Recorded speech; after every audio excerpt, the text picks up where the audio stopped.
workers' rights. These are important battles to wage and to win.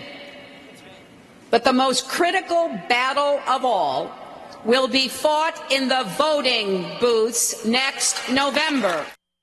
That's Hillary Clinton and other big-name Democrats hitting the road over the weekend for what appears, just if you're watching it, to be campaign-style speeches. So are they simply rallying the base ahead of the November midterms or raising money?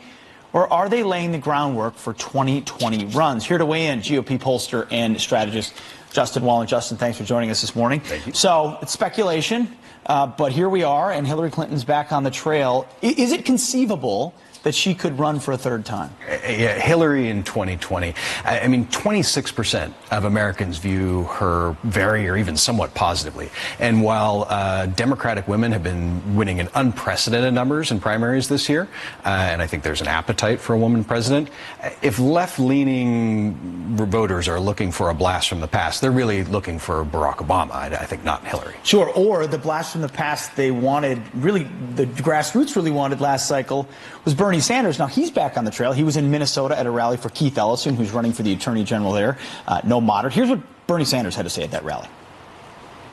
So many people have struggled to end racism and discrimination and sexism. And we say to Trump, we are not going backwards. We are going forwards.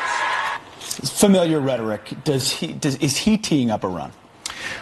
Yeah, Bernie Sanders galvanized a large group of Americans who were dissatisfied with the establishment, who felt the establishment wasn't meeting their needs, wasn't even listening to their needs, and that voter malaise still exists. That kind of the same ebb and flow, the tide that swept even President Trump into office. And we've seen some Bernie candidates win in the primaries this year, but I don't think that translates into an overall appetite among the American public for the specific kind of brand of socialist policies that Bernie has. Well, so far, so not yet Hillary, not necessarily Bernie, but Elizabeth Warren, who the president has had in his crosshairs quite a bit, was at the American Federation of Teachers conference over the weekend, and she said this.